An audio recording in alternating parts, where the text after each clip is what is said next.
Olá, tudo bem? Bem, hoje a gente vai começar a falar sobre os vertebrados. Na verdade, o grupo chama-se cordados, tá? Vocês vão entender um pouquinho melhor agora por quê. E aí, dentro dos cordados, a gente vai entender quem são os vertebrados. A gente também vai começar a falar hoje do primeiro grupo de vertebrados, que é o grupo dos peixes. E aí, a gente dá andamento nas próximas aulas dos próximos grupos também, beleza? Então, vamos lá. Bem, então agora a gente vai falar sobre os vertebrados. Como eu comentei, os vertebrados na verdade fazem parte do grupo dos cordados.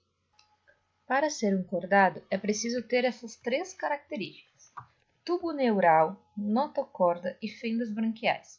Todas essas características elas fazem parte do desenvolvimento embrionário, ou seja, elas aparecem quando o animal está se desenvolvendo ainda enquanto filhote. Então, para fazer parte desse grupo, é necessário que apareça em alguma fase da vida desse desenvolvimento as três características. Vocês vão ver que, como eu comentei, a gente tem a organização dessa maneira. Então, nós estamos falando dos cordados e esses cordados são subdivididos em dois: protocordados, que são os mais simples, mais primitivos, que mantêm as características que eu citei anteriormente durante a fase adulta, e os vertebrados, que não mantêm aquelas características, as três que eu falei, na fase adulta, só na fase de desenvolvimento embrionário, e que são os grupos que a gente mais conhece, como, por exemplo, peixes, anfíbios, répteis, aves e mamíferos. Então, a gente vai falar um pouquinho dos protocordados também, mas o nosso maior foco, sim, vão ser os vertebrados. Vamos lá? Bem, então os protocordados são conhecidos como cordados primitivos. E a gente tem dois exemplares mais importantes deles, tá? Que são os urocordados, que apresentam aquelas características na fase larval, na fase de desenvolvimento, e os cefalocordados, que apresentam aquelas características na fase adulta. Bem, os urocordados e os cefalocordados vão apresentar, assim como qualquer cordado, as três características que eu citei: a notocorda, que tem a ver com a sustentação do animal, as fendas branquiais, que são relacionadas à respiração, mas que só vão permanecer na fase adulta dos cordados aquáticos, como os peixes, tá? E o sistema nervoso dorsal, que se forma no embrião, lá dentro da barriga da mãe, e que vai ficar por toda a vida, que tem a ver com o nosso sistema nervoso, beleza? Bem, então, os cefalocordados, que eu citei para vocês, eles são muito simples. O representante que a gente tem aqui é o anfíoxo, que é esse animalzinho que a gente está vendo aqui na foto, tá? Além deles, a gente tem os urocordados, que esses azulzinhos aqui na foto, que a gente chama de acídeo, tá? Eles são os mais importantes dentro desse grupo. Eles são de vida livre na fase larval e fixos depois que eles são adultos, então eles são fixos no fundo do oceano, como a gente está vendo aqui na foto, tá?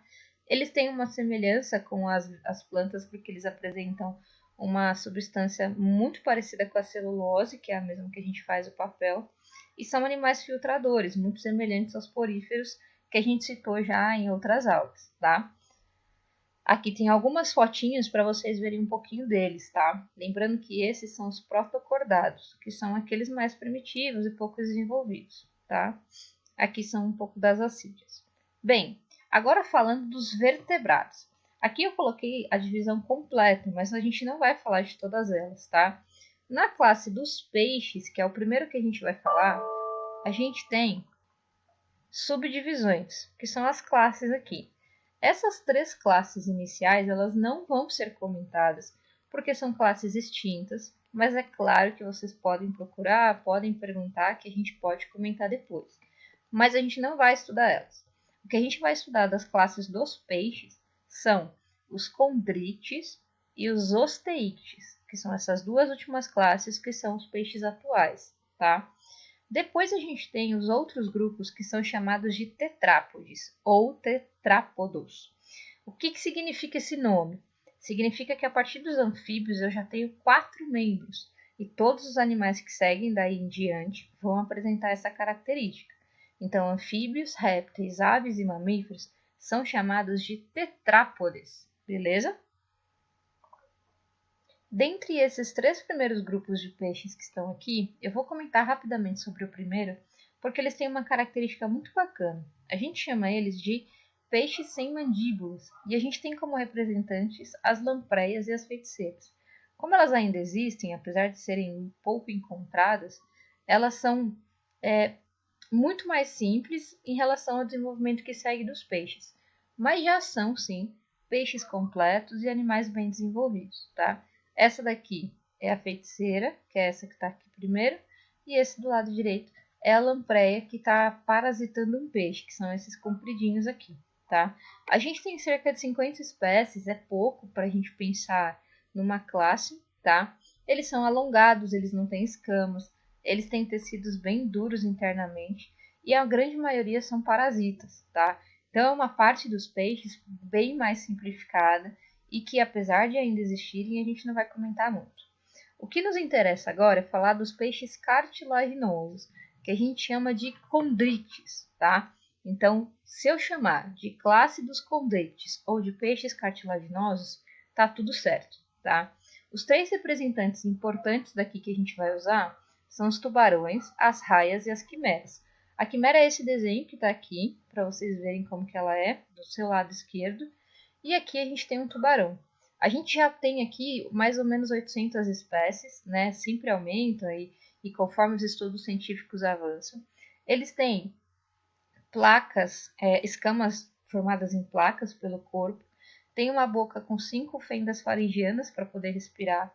São animais com uma agilidade muito grande, porque eles têm uma musculatura dividida em vários feixes e isso faz com que eles sejam muito mais rápidos. E eles não têm uma estrutura muito importante para os próximos peixes, que são a bexiga natatória. A bexiga natatória ela tem a função de controlar o quanto que o peixe afunda ou boia dentro do mar e auxilia principalmente conforme ele vai nadar, vai buscar alimento, para ele ter sempre um controle hídrico, que a gente fala, que é a quantidade de água que entra e sai, para ele literalmente não estourar, tá? No caso do peixe cartilaginoso, isso não existe. O que a gente tem aqui também de muito bacana é uma estrutura chamada de linha lateral. A linha lateral ela serve como se fosse os 5 sentidos do corpo humano, tá? E ela percebe as variações do ambiente, ela percebe as modificações da água e ajuda esses animais a se defender de predadores, mas também a encontrar as presas. Então, para esses animais, a linha lateral é fundamental para a sobrevivência, beleza? E aí a gente tem os peixes ósseos, que a gente já tem mais de 20 mil espécies. É um grupo muito mais amplo do que o anterior, que tem mais ou menos 800 espécies.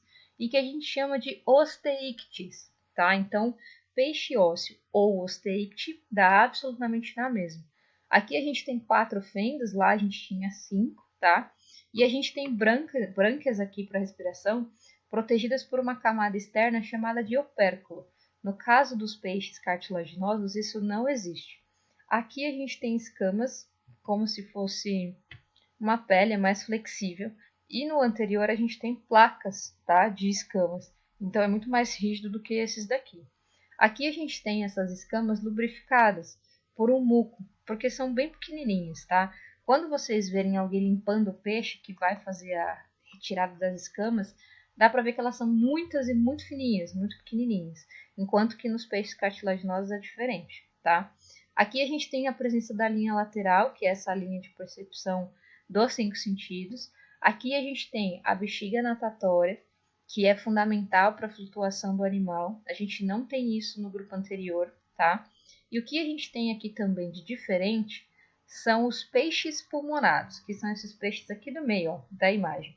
Esses peixes pulmonados, eles já são capazes de sair da água e ficar por um período fora, respirando ar, tomando um sol, digamos assim, né? Para que depois eles retornem para a água. Eles ainda são peixes que moram e dependem da água, mas que já apresentam uma evolução para a conquista do ambiente terrestre. Vocês vão perceber que conforme a gente vai caminhando aí para os grupos de vertebrados, a gente vai cada vez mais se adaptando ao ambiente terrestre. Então a presença, a existência, né, de peixes pulmonados dá um indício de que de fato os primeiros indivíduos terrestres foram originados desses peixes, tá bom? Bem, espero que tenha dado para compreender até aqui. Uma outra coisa que eu preciso comentar é que o coração deles é muito mais simples do que os grupos que vêm adiante. Como assim? O nosso coração é dividido em 4 cavidades, em 4 espaços. Então, a gente tem 2 átrios e 2 ventrículos. No caso dos peixes, eles apresentam um átrio e um ventrículo. O que isso de fato interfere?